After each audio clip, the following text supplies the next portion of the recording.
السلام علیکم، میں ہوں مریم ذیشان. آپ دیکھ رہے ہیں پروگرام تھنک ٹینک. میرے ساتھ موجود ہیں ایاز امیر صاحب، سلمان غنی صاحب، ڈاکٹر حسن عسکری صاحب اور رشید صاحب. ناظرین، پروگرام میں ہمیں ملک کی موجودہ سیاسی صورتحال پر بات کرنی ہے، لیکن اس سے پہلے اسرائیل اور حماس کے درمیان کشیدہ صورتحال پر بات کرنا بھی ضروری ہے، کیونکہ یہ معاملہ عالمی توجہ کا اس وقت مرکز بنا ہوا ہے. اسرائیل حماس کے درمیان راکٹ حملوں کے ایک روز بعد بھی یہ تنازع شدت اختیار کرتا نظر آ رہا ہے. دونوں اطراف سینکڑوں افراد مارے جا چکے ہیں اور اسرائیلی حکام کہہ رہے ہیں کہ وہ ایک طویل اور مشکل جنگ کا آغاز کر رہے ہیں. پاکستان سمیت مسلم ممالک نے فلسطینیوں کے ساتھ اظہار یکجہتی کیا ہے. ہمارا سوال یہ ہوگا کہ اس جنگ کے عالمی سطح پر اثرات کیا مرتب ہوں گے. تو سلمان صاحب، سب سے پہلے میں آپ کی جانب آ رہی ہوں. ایک طرف ہم دیکھ رہے ہیں کہ روس اور یوکرین تنازع ہے، دوسری طرف اسرائیل اور حماس کے درمیان جھڑپیں شروع ہو چکی ہیں. دنیا اس سے کیسے متاثر ہو سکتی ہے؟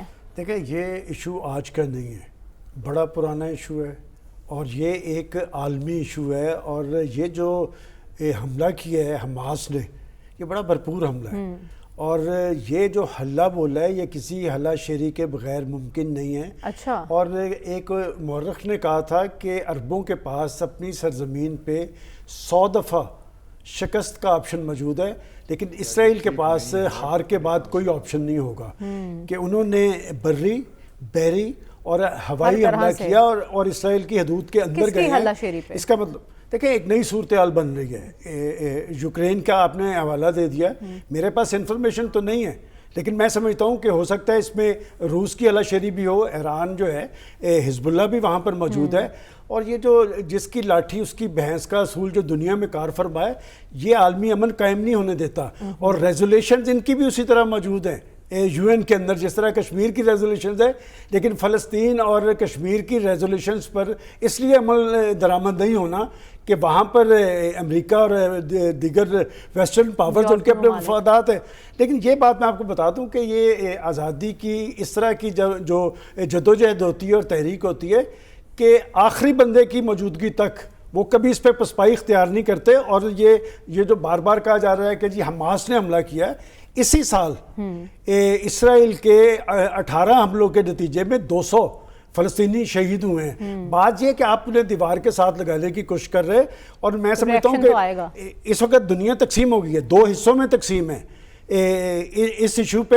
لیکن جو الارمنگ بات ہے وہ عالم اسلام کی خاموشی ہے، عالم اسلام کا ایک گفتگو کی صورتحال ہے. میں سمجھتا ہوں کہ پاکستان کا سٹانس اس میں بہت بہتر ہے. آج ہمارے نگران فورن منسٹر نے درست بات کی ہے کہ ہم فلسطین کے ساتھ کھڑے ہیں. اور فلسطین کے ایشو کے حوالے سے حضرت اقبال اور قائد اعظم بڑے یکسو تھے. وہ اس وقت بھی انگریزوں کو باور کروا رہے تھے کہ اس مسئلے کا حل آپ کو حقیقت پسندانہ کرنا پڑے گا، اور اگر آپ نہیں کریں گے تو اس کے اثرات اس پورے خطے پہ ہوں گے.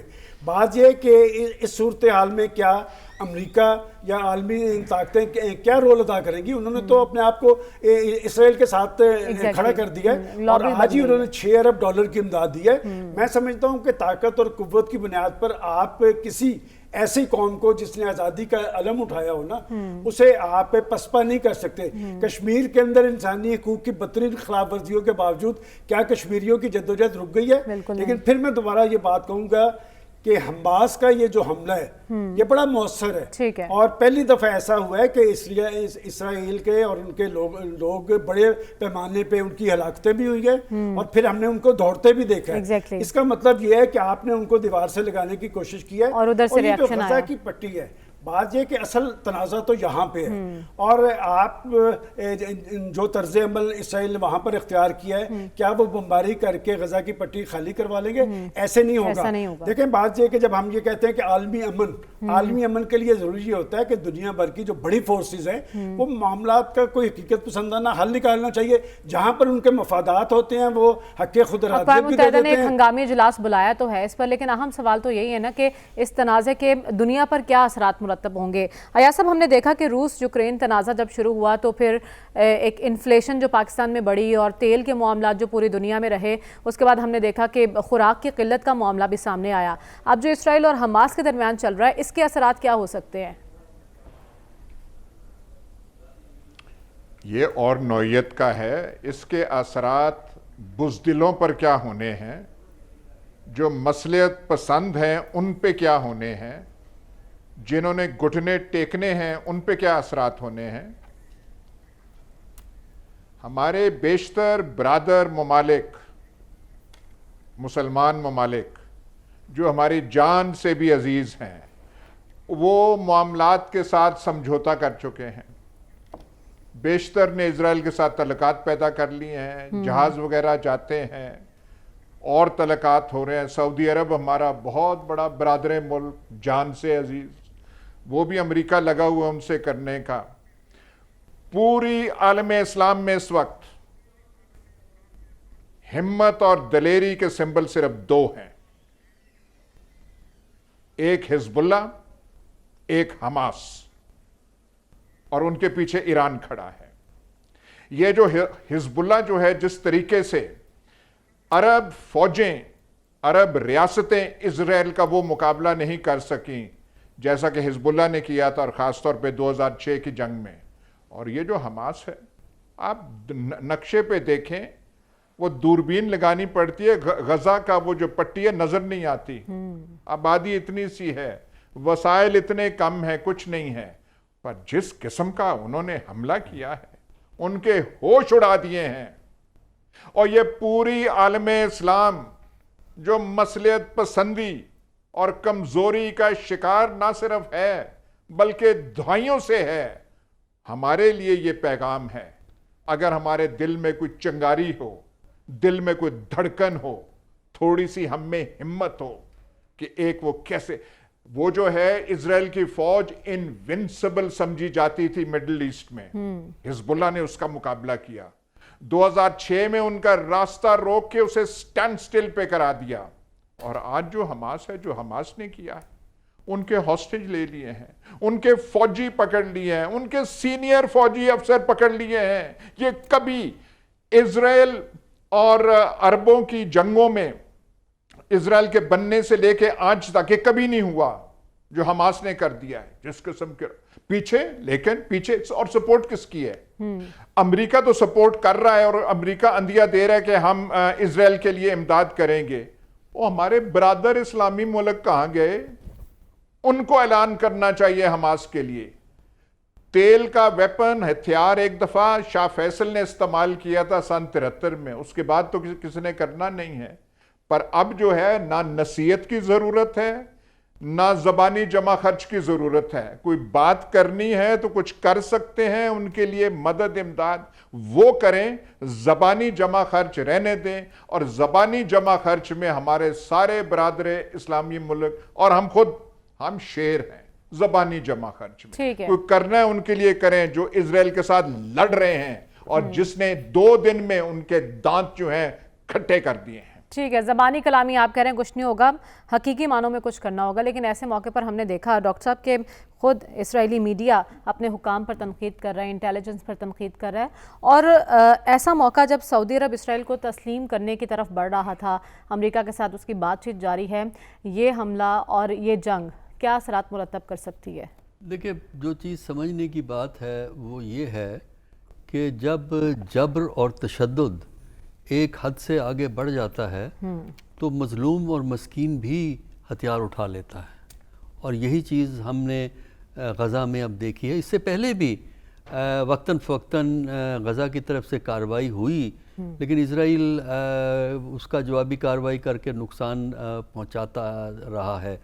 اس دفعہ زیادہ کمال صورت سے انہوں نے یہ کارروائی کی ہے. لیکن مسئلہ جو حماس کا ہے، 2007 سے حماس جو ہے غزہ کی پٹی کو کنٹرول کرتا ہے. اچھا، تو اس کا جو مسئلہ حماس کا ہے کہ اس سٹیج پہ حماس کو انٹرنیشنل لیول پہ سپورٹ صرف ایران کی اویلیبل ہے. بالکل. باقی ایک سٹیج پہ قطر نے مدد کی، لیکن اب قطر نہیں کر رہا. اچھا، ایک کبھی سیریا کرتا تھا، لیکن اب تو سیریا 2011 سے سیریا خود پرابلم کے اندر ہے اور اسرائیل اس پہ علاقوں پہ حملہ کرتا رہتا ہے.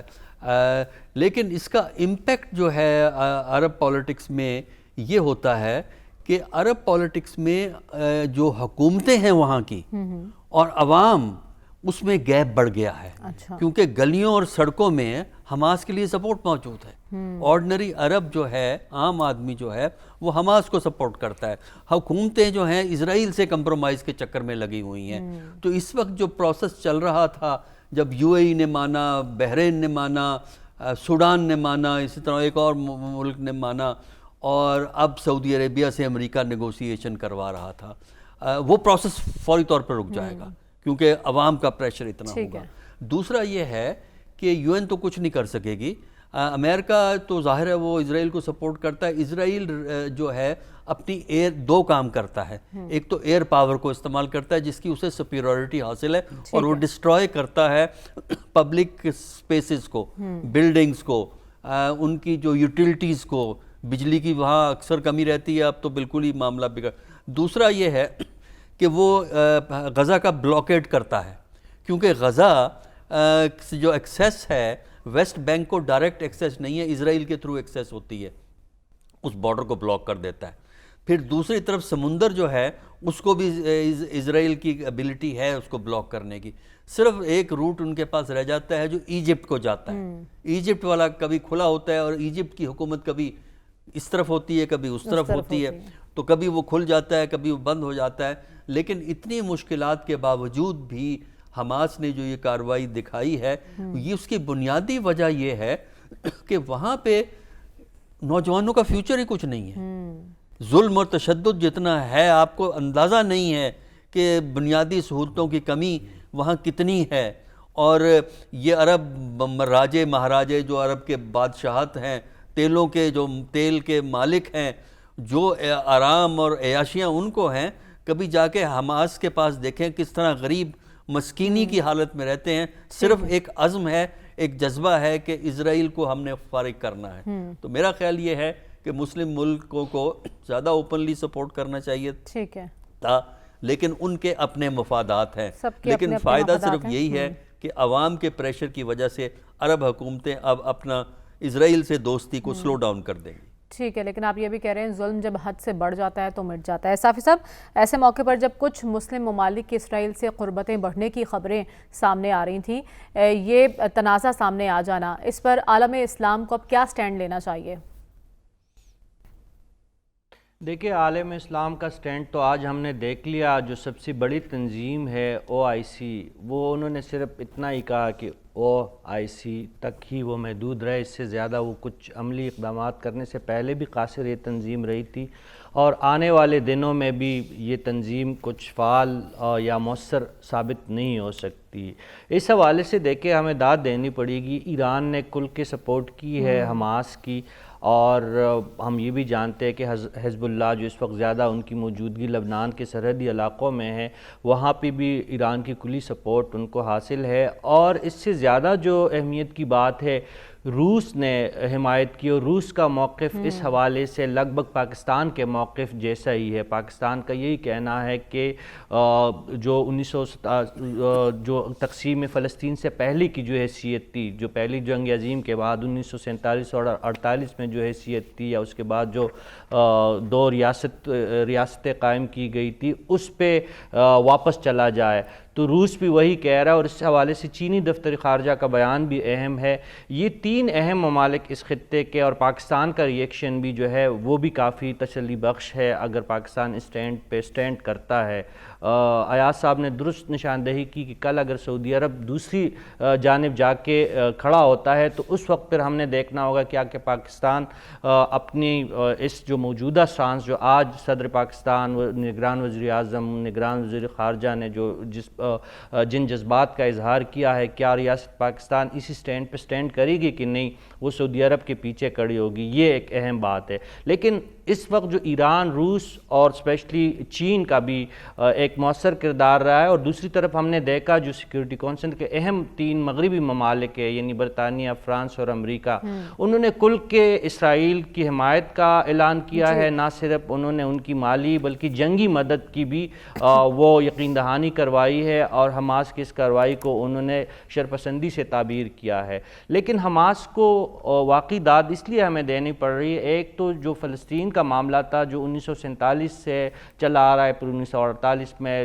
جو واقعات ہوئے، جس طریقے سے اسرائیل کی ایک ناجائز ریاست کی تخلیق کی گئی، اس کے ساتھ ساتھ 1967 پھر 1973 کی جنگیں جس میں عرب اتحاد کو بری طرح شکستیں ہوئی. اس دفعہ پہلی دفعہ ہوش اڑا دی ہے، میں ایاز صاحب کے الفاظ کو بارو کر رہا ہوں یہاں پہ، کہ ہوش اڑا دیے حماس کے اس حملے نے، لیکن یہ ایک گریلا جنگ ہوگی. دوسری طرف ہم نے دیکھ لیا ہے کہ اسرائیل کے جو رہنما ہے بنجامن نیتن یاہو، انہوں نے ایک جنگ، باقاعدہ جنگ کے آغاز کا بھی اعلان کر دیا ہے. تو 50 سالوں میں پہلی دفعہ دیکھ رہے ہیں کہ غزہ کی پٹی میں اسرائیل کی طرف سے باقاعدہ جنگ کا اعلان کیا جاتا ہے. اس سے پہلے جتنی جنگیں اور جتنی لڑائیاں اور جتنی گریلا وارز ہوئی ہے، اسرائیل ان کو دفاعی حکمت عملی کے تحت اپنی کارروائیوں کو جواز فراہم کرتا رہے. لیکن اس دفعہ ایک کلی جنگ کی شروعات ہو چکی ہے جو طویل ہوگی، کٹن ہوگی. یقینی طور پر اس میں اس وقت پڑھا جو ہے، اگر ہم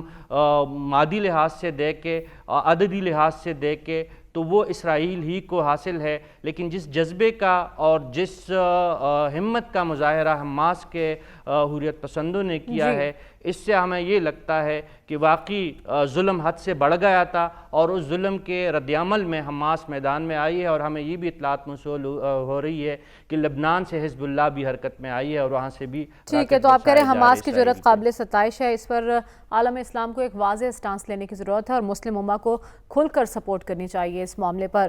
ہمیں پروگرام میں آگے بڑھنا اور بات کرنی ہے موجودہ ملک کی سیاسی صورتحال کی. ایاز صاحب، کل تک تو نہ کوئی انتخابی مہم نظر آ رہی تھی، نہ انتخابی فضا طاری ہوتی نظر آ رہی تھی، لیکن آج آپ نے ٹھوکر کے مناظر دیکھے ہوں گے. نون لیگ نے جلسہ کیا ہے، مریم نواز نے خطاب کیا ہے، یقیناً وہ شادرے کی گلی بھول گئی ہوگی آپ کو. اب لگ رہا ہے آپ کو کہ نواز شریف بھی آ رہے اور انتخابات بھی ہو رہے ہیں؟ خدا کے واسطے آپ کہاں پہنچ گئی ہیں؟ پاکستانی سیاست کیا ہے؟ کوئی حالت آپ کو پتہ نہیں ہے. ڈرے لوگ، وہاں حماس، یہاں پاکستانی سیاست. دنیا کی، وہ اسلامی دنیا کی واحد ایٹمی قوت، اور ہمیں تو کوئی اشارہ دیتا ہے ہم وہاں چل پڑتے ہیں تھوڑا سا. اور جس ملک کی اشرافیہ کا سب سے کمال یہ ہے کہ باہر جائیدادیں بنانا، اور کون سا بر اعظم ہے جہاں پہ ہمارے بڑے لوگوں کی جائیدادیں نہیں ہیں؟ آسٹریلیا میں رینچیں ہیں، بیلجیم میں زمینیں ہیں، امریکہ میں ہمارے پتر پڑھتے ہیں. کیا سیاست کی آپ بات کر رہے ہیں؟ کوئی سیاست کی حالت یہاں پہ رہ گئی ہے؟ کوئی سیاست کی شکل یہاں پہ رہ گئی ہے؟ جس طریقے سے ڈرے ہم پھر رہے ہیں، نہ باہر ہم کوئی آواز نکال سکتے ہیں، نہ یہاں کوئی ڈھنگ کی بات کر سکتے ہیں. آج آپ ٹھوکر کے مناظر ہم نے دیکھے ہیں، اور کون سے یہاں پہ آپ کر رہے ہیں. آپ نے یہاں سیاست کا گلا جو ہے، پتہ نہیں ہماری بزدلی ہے یا کیا ہے، وہ گھنٹا جا چکا ہے. ایسے لوگ جو ہیں، ایسے اپنی قومیں جو ہیں کوئی اپنا مقام بنا سکتی ہیں؟ دنیا میں چھوڑیں، وہ اپنے دل میں ہم کوئی اپنا مقام بنا سکتے ہیں، کوئی ہم فخر سے اپنا چل سکتے ہیں. آج جو ہیں یہ فلسطینیوں کے بارے میں کہا جاتا تھا کہ ختم ہو گئے، اسرائیل حاوی ہو گیا ہے، اس لیے ہمارے برادر اسلامی ممالک ہماری جان سے بھی عزیز کہتے تھے اب تو عقل اسی میں ہے، دانش اسی میں ہے، اسرائیل سے سمجھوتا کیا. آج حماس نے کیا بتایا ہے؟ اور حزب اللہ نے آج صبح شمالی بارڈر پہ شبہ فارمز پہ حملہ کیا، لمیٹڈ، لیکن انہوں نے گولہ باری وہاں پہ کی، مطلب ہمت دکھائی. پیچھے وہاں ایران کھڑا ہے. یار کچھ تو مزاحمت والی بات. اتنا بڑا خطہ، ہم کہتے ہیں حاکمیت اللہ تعالیٰ کی، کتنا تیل دیا ہے عرب دنیا کو، اور تیل کس کام کا، اور کیا وہ بن رہا ہے؟ غزہ کے پاس کون سا یہ جو ہے غزہ اتھارٹی ہے، کون سا وہ تیل ہے ان کے پاس؟ پیلسٹینین اتھارٹی کٹ پتلی، یہ جو ہے اس کی محمود عباس کی جو ہے سمجھوتے کے نتیجے میں.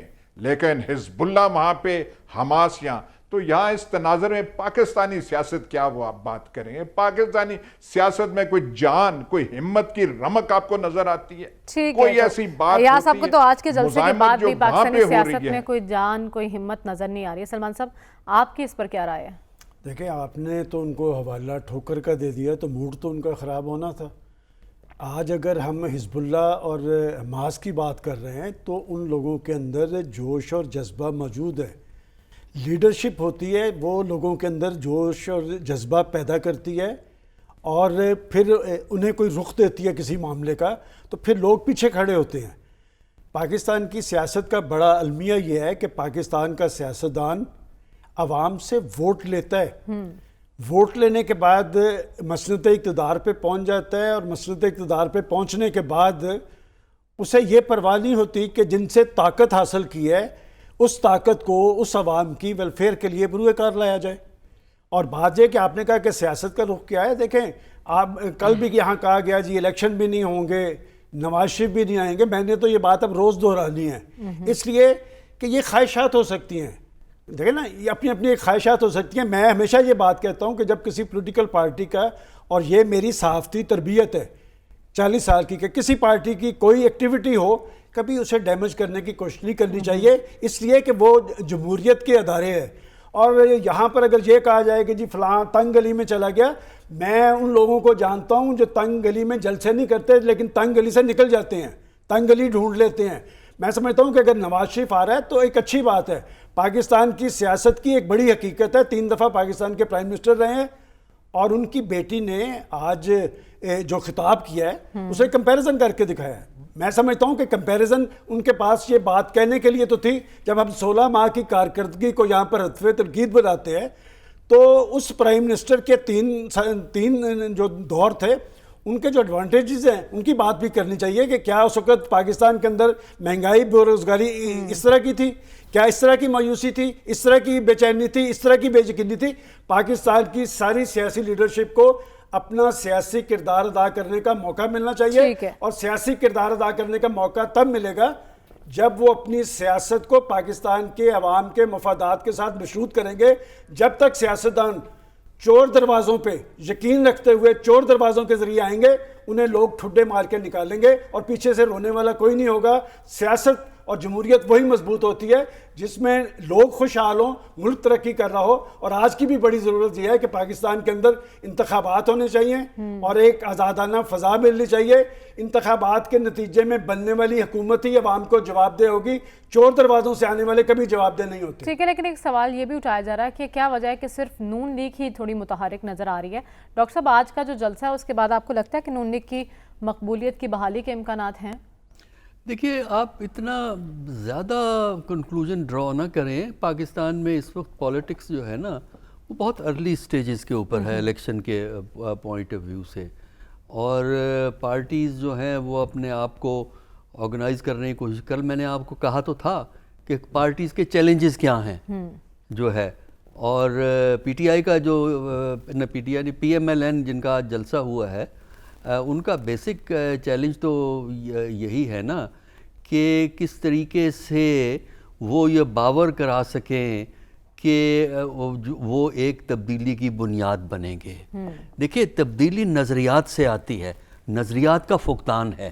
تبدیلی لیڈرشپ سے آتی ہے، لیڈرشپ ابھی اتنی واضح نہیں ہے، اس کے متعلق ابھی فیصلہ ہونا باقی ہے. اور وہ سوچ جو تبدیلی کی بنیاد ہو، کیا آپ جو پاکستان میں سٹیٹس کو ہے، ایک مقام پہ چیزیں آ کے جامد ہو گئی ہیں، غریب غریب ہے، امیر امیر ترین ہوتا چلا جا رہا ہے. آج کے جلسے کی باتیں کرتے ہیں، اور پارٹیاں بھی جلسے ماضی میں کرتی رہی ہیں، تو مجھے یہ بتائیے کہ ان کا خرچہ کون دیتا ہے؟ ہاں، میں سب پارٹیوں کی بات کر رہا ہوں، ایک پارٹی کی بات نہیں کر رہا. کہ آخر یہ خرچہ کون دیتا ہے؟ جو خرچہ دیتا ہے وہی پارٹی کو کنٹرول کرتا ہے. وہی پھر دیکھیں نا، میں نے آپ سے یہ بات کی ہے کہ 1985 کے بعد پاکستان کی پالیٹکس اس لیے بدلی ہے کہ پالیٹکس ایک بزنس ہے. میں جو ہوں نا، اپنے پیسے خرچ کر کے جو ہے، جو میں نے زمین بیچ کے، زمین پہ قبضہ کر کے، مڈل ایسٹ میں پاکستانیوں کو بھیج کے کمائے ہیں، ریئل اسٹیٹ بنائی ہے، اور اس طریقے سے جو میں نے پیسے اکٹھے کیے ہیں، اگر میں خرچ کرتا ہوں تو کل کو اگر میری پارٹی جس پہ میں نے پیسہ خرچ کیا ہے اگر وہ پاور میں آئے گی تو میں پیسے اس سے ڈبل نکالوں گا. یہ جو بزنس پالیٹکس کو اکٹھا کیا گیا ہے، یہ پاکستان میں کرپشن کو بڑھایا ہے. آج آپ کرپشن ایک چھابڑی والے سے شروع ہو جائیے، وہاں سے کرپشن پرائم منسٹر کے لیول تک گئی ہے پاکستان کے اندر. تو جہاں کرپشن کا یہ حال ہو وہاں عوام کی فلاح، عوام کی بہتری کا تو سوال ہی پیدا نہیں ہوتا نا. ٹھیک ہے، یہ تو بھول جائیں آپ کہانیاں. بڑے لوگوں کی جنگ ہے، ٹھیک ہے، 4-5 پارٹیاں ہیں، 4-5 گروپس ہیں، وہ آپس میں ہیں، لڑ رہے ہیں، بڑے لوگوں جیت کے جائے معاملات گا. اور مفادات بھی بڑے لوگوں کا، یہ عوام کہیں پر نہیں ہے. لیکن صافی صاحب، آپ کی نظر میں آج کا جلسہ دیکھ کر کہا جا سکتا ہے کہ نون لیگ نے باقاعدہ انتخابی مہم کا آغاز کر دی ہے؟ دیکھیے، یہ نہیں کہا جا سکتا. میں اس بات سے، اس فلسفے سے شاید اتفاق نہ کر سکوں، کیونکہ یہ ایک جلسے یا ایک جلوس سے ہم یہ نہیں کہہ سکتے کہ پاکستان میں انتخابات جو ہے وہ جو کہا جا رہا ہے کہ فیبروری کے آخر یا مارچ میں، یہ اس کے لیے اگر یقینی صورتحال پیدا کرنی کسی کو مقصود ہے تو سب سے پہلا قدم جو ہے وہ مریم نواز صاحبہ کے والد صاحب کو جلد از جلد پاکستان آنا چاہیے. بے شک وہ عمرہ کی اگر کوئی فریضہ وہ انجام دینا چاہتے تو ضرور انجام دے، لیکن اگر وہ سمجھتے ہیں کہ ان کی ہے پاکستان کو ضرورت یا اہمیت تو ان کو مزید تاخیر نہیں کرنا چاہیے. ایک قدم یہ انہیں اٹھانا ہوگا. اس کے بعد کچھ نہ کچھ مزید ہمیں یہ لگے گا کہ شاید انتخابات ہو جائے اس ملک میں. اور اس کے ساتھ ساتھ آپ نے جو اب وہ لفظ بھی اتنا استعمال ہوا کہ مجھے دہرانا بھی اس کا جو ہے اچھا نہیں لگتا، لیول پلینگ فیلڈ کا جو ہے ایک تاثر وہ عام بھی کرنا ہے اور اس کے لیے عملی اقدامات کرنے ہیں. آپ نے پاکستان تحریک انصاف کے ساتھ کیا کرنا ہے یہ فیصلہ بھی جلد از جلد ہونا چاہیے. اگر کوئی اس طرح غیر مرئی ہاتھ اس طرح کرنا چاہتا ہے کہ پی ٹی آئی کو انتخابات سے باہر کرنے کی کوشش کی جا رہی ہے تو اگر انتخابات ہوں گے بھی تو جو ہم جن مسائل کا شکار ہے وہ حل نہیں ہوں گے. تمام سیاسی جماعتوں کو یقین دہانی کروانی ہوگی، جس طرح پاکستان مسلم لیگ نون کو نظر آ رہا ہے کہ شاید آنے والی حکومت ان کی ہے، تو اسی طرح باقی جماعتوں کو بھی، یہ پیپلز پارٹی کو بھی یہی لگے، یہ جے یو آئی کو بھی یہی لگے، یہ پاکستان تحریک انصاف کو بھی یہ لگے، باقی جتنی جماعتیں ہیں جہاں جہاں پہ جن کا ووٹ بینک ہے ان کو بھی یقین دہانی ہو کہ ان کی کارکردگی کے بل بوتے پہ میرٹ پہ ان کو ووٹ پڑ سکتا ہے. اس کے لیے 2-3 اقدامات آپ نے ضرور کرنے ہیں. ایک تو یہ جو سیاسی ماحول جو پراگندہ ہوا ہے، جس میں آپ نے جو سیاسی درجہ حرارت ہے اور جو باقی معاملات ہیں ان کی ہائٹ اتنی زیادہ کر دی ہے، ان کی حرارت اتنی بڑھا دی ہے کہ عام عوام جو ہے ان کو بھی ڈر لگتا ہے، وہ بھی گھروں سے نکلنے کے لیے تیار ہے. اور ایسے حالات میں اگر آپ انتخابات کرواتے بھی ہے تو مجھے کراچی سٹائل کے انتخابات پورے ملک میں ہوتے ہوئے نظر آ رہے. ٹرن آؤٹ بہت کم ہوگا، اور جو ماضی میں وہاں پہ ہوتا رہا ہے کہ ٹپوں پہ ٹپے لگیں گے تو یہ جمہوریت کی کوئی خدمت نہیں ہوگی. آپ اس ملک کے ساتھ زیادتی کریں گے، عوام کے ساتھ زیادتی کریں گے، آپ اپنی معیشت جو آپ کی آلریڈی مل رہی ہے اس کے ساتھ زیادتی کریں گے. اور آپ کے گرد و پیش میں جو کچھ ہو رہا ہے، مڈل ایسٹ دیکھے جنگ کے دہانے میں تو کیا جنگ میں داخل ہو چکا ہے، آپ کے پڑوس میں افغانستان میں کیا کچھ ہو رہا ہے، وہاں پہ آپ کے لیے جو اتنے خطرات جو سر اٹھائے کڑے ہیں، آپ کہہ رہے ہیں سب کے لیے لیول پلینگ بچنا فیلڈ ہے ہونے چاہیے، جس میں کسی ایک خاص جماعت کو لیول پلینگ فیلڈ ملے وہ الیکشن قابل قبول نہیں ہوں گے. اس حوالے سے پیپلز پارٹی کے بھی اپنے تحفظات ہیں اور انہوں نے تو آج کہہ بھی دیا کہ اگر جنوری کے آخر میں انتخابات نہیں ہوتے تو وہ سڑکوں پر نکلیں گے. تو پیپلز پارٹی کے اس خدشات پر ہم بات کریں گے اس بریک کے بعد. اسٹے ود اس.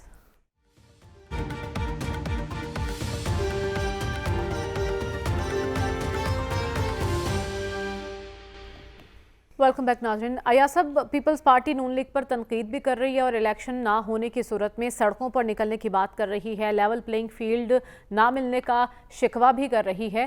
کیا آپ کو لگتا ہے کہ پیپلز پارٹی واقعی سنجیدہ انتخابات کو لے کر؟ بارہا آپ سے گزارش کی ہے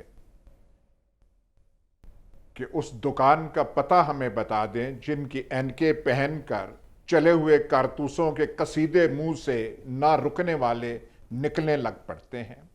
اور آج تو لگتا ہے کہ آپ نے بھی چشمہ اسی دکان سے پہن رکھا ہے. ٹھوکر کا جلسہ، اور ٹھوکر کا جلسہ کون سا ہے؟ ٹھوکر تو ہمیں عزیز ہے جگہ، ٹھوکر ہے پاس جوہر ٹاؤن کے. ہم جو سرفروشان ملت ٹھہرے، ہمارے تو کچن کا خرچہ سارا وہاں سے نکلتا ہے، اس لیے ہمیں جوہر ٹاؤن عزیز ہے. رہنے دے اس بات کو. جہاں تک پیپلز پارٹی کی بات ہے، ہمارا مشورہ بذریعہ آپ پہنچا دیں آئندہ وزیر اعظم کے پاس کہ سڑکوں پہ نکلنے کی تیاری ابھی سے کر لیں, جنوری کا انتظار نہ کریں. جس ارینجمنٹ کے آپ حصہ تھے, جس کٹ پتلی ارینجمنٹ کے آپ حصہ تھے, وہ افورڈ کر سکتی ہے الیکشن. اور آپ کے پی ڈی ایم کے روحانی پیشوا مولانا فضل الرحمان, اور وہ کہہ رہے ہیں کہ الیکشن میں ہم حصہ نہیں لے سکتے, کہ جب ایک کوئی جیل میں ہو تو الیکشن, اس الیکشن کا مزہ نہیں ہے, کوئی اندر ہو تو اسے گالیاں دینے کا مزہ نہیں ہے. مطلب ہے وہ راہ فرار اختیار کر رہے ہیں الیکشن سے. تو کس نے جانا ہے؟ یا جو ٹھوکر نیاز میں آپ وہ جلسی دیکھ رہے ہیں, یہ جلسی رہے گی 21-21 والا. وہ جو آپ کہہ رہے ہیں, کل پہلی دفعہ سنا, او جی مینار پاکستان بھرنا کون سی چیز ہے, ایسی کوئی چیز نہیں. بھائی ایم آپ کا تھا وہاں پہ جانا. تو یہ ساری بھول بھلیاں ہیں, دیکھ لینا. ان سے پہلے کہہ دیں کہ سڑکوں پہ نکلنے کی تیاری اب سے آپ شروع کر دیں. ٹھیک ہے, تو آپ کو ٹھوکر کا جلسہ بھی جلسی دکھائی دے رہی ہے, لیکن ہم بات کر رہے ہیں پیپلز پارٹی کی. سلمان صاحب, جواز خود ہی فراہم کیا انہوں نے, مشترکہ مفادات کونسل میں پیپلز پارٹی بیٹھی ہوئی تھی, اس حکومت کا یہ لوگ حصہ تھے. اب کس منہ سے کہہ رہے ہیں کہ ہم سڑکوں پر نکلیں گے الیکشن نہ ہونے کی صورت میں؟ پہلی بات تو یہ ہے کہ ٹھوکر کے جلسے کا کوئی ذکر نہیں ہوگا, اور دوسری بات یہ ہے کہ آپ نے کہا کہ وہ ایک دوسرے پہ الزام لگا رہے ہیں. دیکھیں, اگر پولیٹیکل پارٹیز کے پاس سے کچھ دکھانے کو ہو تو پھر وہ الزام تراشی نہیں کرتے. پیپلز پارٹی پاکستان کی سیاست کی ایک ریئلٹی تھی, اور میں ہمیشہ کہتا ہوں کہ حکومتیں اور جماعتیں وہی کامیاب ہوتی ہیں جو عوام کو ڈیلیور کرتی نظر آئیں. پیپلز پارٹی نے ہمیشہ اپنی اس سیاست کو مشروط رکھا تھا لوگوں کے ساتھ, اور 2008 میں برسر اقتدار آنے کے بعد وہ ڈیلیور نہیں کر پائے تھے, اور پاکستان کی ایک بڑی پارٹی صوبے تک محدود ہو گئی تھی. آپ کہہ رہے ہیں کہ وہ سڑکوں پہ آئیں گے. بات یہ کہ میں تو نہیں سمجھتا کہ وہ سڑکوں پہ آنے کی کوئی ایسی ان میں ناسکت ہے. البتہ یہ بات ضرور ہے, اگر پیپلز پارٹی سڑکوں پہ آنا چاہتی ہے تو وہ انتخابات پہ نہ آئے. وہ جو پاکستان کے عوام مسائل کی آگ میں جل رہے ہیں, جن کی سیاست سے ان کی سیاست ماضی کے اندر مشروط رہی ہے, اس پہ آئے. مہنگائی پہ آئے, بے روزگاری پہ آئے, پیٹرولیم پہ آئے, بجلی کے بلوں پہ آئے, تب لوگ ان کی طرف متوجہ ہوں گے. پیپلز پارٹی کو کوئی اتنی جلدی نہیں. البتہ ایک خدشہ ضرور ہے, وہ یہ سمجھتے ہیں کہ اگر کسی طور پہ الیکشن ڈیلے ہو گئے تو وہ سندھ ہمارے ہاتھ سے نہ جاتا رہے. چونکہ سندھ کے اندر بھی ایک الائنس ان کے مقابلے پہ آ چکا ہے. اس وقت تک پیپلز پارٹی کو وہاں پر ایج حاصل ہے, لیکن وقت گزرنے کے ساتھ حالات بدل جاتے ہیں. آج سے 2 روز پہلے ہم شدرے کی گلی دکھا رہے تھے, تو آج جب ٹھوکر کا چوک دیکھا ہے تو وہ ہمارے سر پہ سوار ہو گیا, اس کا بخار ہمارے پہ آ گیا.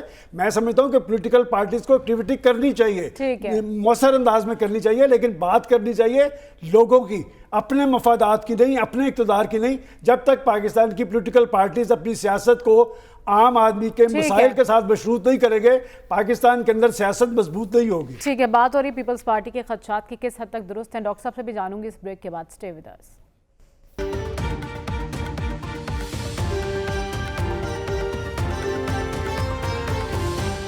ویلکم بیک ناظرین. ڈاکٹر صاحب, پیپلز پارٹی سڑکوں پر نکلنے کی بات کر رہی ہے. اگر انتخابات ٹائم پہ نہ ہوئے, جو کہ کہا جا رہا ہے جنوری کے آخر میں, کیا اس پوزیشن میں ہے پیپلز پارٹی کے اس پر کوئی احتجاج کر سکے؟ دیکھیے, پیپل پارٹی کا مسئلہ یہ ہے کہ یہ ایک ایسی پارٹی ہے جس کا ماضی جو ہے وہ قابل قدر ہے, جس کا حال جو ہے وہ غیر یقینی ہے, مشکلات کا شکار ہے, قابل رحم ہے, اور فیوچر جو ہے وہ غیر یقینی ہے. تو اس کی وجہ سے اس غیر یقینی کو یقین میں بدلنے کے لیے اس قسم کی گفتگو کی جا رہی ہے. لیکن اس گفتگو سے پہلے جو حال کے کارنامے ہیں, یعنی وہ اس نظام کا حصہ ہیں جس نظام سے موجودہ صورتحال نکلی ہے, پیدا ہوئی ہے. الیکشن کا جو ڈیلے کا جو ایک کور ملا ہے وہ سینسس کی وجہ سے ملا ہے, جو انہوں نے فراہم کیا, اور جس کو ایک طرف تو اعتراضات ہوتے رہے ہیں, دوسری طرف ان کے جو نمائندے وہاں بیٹھے ہوئے تھے, سندھ کے چیف منسٹر صاحب, انہوں نے بڑے خاموشی سے سائن کر دیے. جبکہ ان کا بیان 2 دن پہلے ان کا بیان ہے, یعنی کونسل آف کامن انٹرسٹ کے میٹنگ سے 2 دن پہلے ان کا بیان پڑھیے پاپولیشن سینسس کے بارے میں کیا ہے. تو میرا خیال یہ ہے کہ پارٹیوں میں چونکہ ایک لانگ ٹرم پرسپیکٹو نہیں ہوتا, بلکہ وقتی ضروریات ہے. جو آج ان کی ضرورت ہے، آج ضرورت یہ ہے کہ ہم نے دکھانا ہے کہ ہم بہت جمہوری ہیں، ہم بہت اصولی ہیں، ہم بہت کانسٹیٹیوشن پہ چلنے والے ہیں، لہٰذا الیکشن کیوں ہوا؟ بھائی اس سے پہلے کانسٹیٹیوشن وائلیٹ ہو چکا ہے. 2 صوبوں میں الیکشن نہیں ہوا. سپریم کورٹ نے کہا، سپریم کورٹ کا آرڈر نہیں مانا گیا، ٹھیک ہے، اور اب پھر وہی وائلیشن ہوئی ہے. تو آپ پہلے اس کو ایکسپلین کریں نا، اس کی ذمہ داری لیں نا، پھر آپ آگے چلیے. کس نظر سے دیکھا جائے گا؟ صافی صاحب، آپ کی نظر میں پیپلز پارٹی جو باتیں کر رہی ہے اس پر عمل درآمد کر سکتی ہے؟ دیکھیے، پیپلز پارٹی عمل درآمد کرنے کی قابل اس لیے نہیں رہی ہے کہ ان تمام فیصلوں میں وہ خود شامل رہی ہے، تو اب کس طرح وہ پیچھے ہٹ سکتی ہے؟ پیپلز پارٹی کا اصل مسئلہ تو سندھ ہے. سندھ کو وہ اپنا ایک قلعہ سمجھتی رہی ہے، اور واقعتاً مدتوں سے وہاں سندھ میں سب سے زیادہ ووٹ بینک پیپلز پارٹی کا ہے، اسپیشلی جو اندرونی سندھ ہے.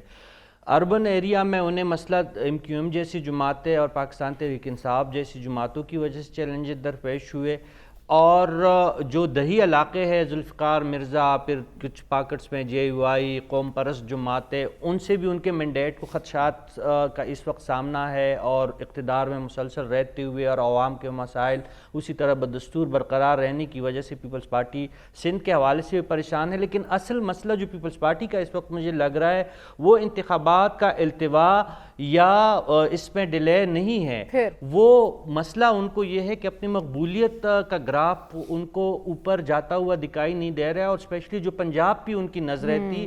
آپ کو یاد ہوگا کہ کچھ مدت پہلے بلاول بھٹو نے جو جب یہ بیان دیا تھا کہ 2013 کے الیکشن میں پیپلز پارٹی کو ایک منظم سکیم کے تحت پنجاب سے آؤٹ کیا گیا، لیکن ریکارڈ کی درستگی کے لیے ان کے اپنے والد سے پوچھنا چاہیے تھا کہ 2013 کے الیکشن میں جو کچھ ہوا 1985 کے بعد تو پیپلز پارٹی پنجاب میں عملاً اتنی زیادہ ان کے پاس مینڈیٹ کبھی بھی نہیں رہا، اور 2013 میں تو ان کے والد محترم جو تھے وہ اس وقت کے اسٹیبلشمنٹ کے بھی بہت قریب سمجھے جا رہے تھے، اور پنجاب میں انہوں نے ہر طرح نگران حکومت اپنے بٹانے کی ہر طرح کی کوشش کی. ٹھیک ہے، تو آپ کہہ رہے ہیں ان کا یہ الزام غلط ہے، اور ہمارے پینل کی رائے یہی ہے کہ پیپلز پارٹی میں اتنی سخت ہی نہیں ہے کہ وہ اس معاملے پر سڑکوں پر نکل سکے. پروگرام سے ہمیں اجازت دیجیے، آپ سے انشاءاللہ اگلے ہفتے ملاقات ہوگی.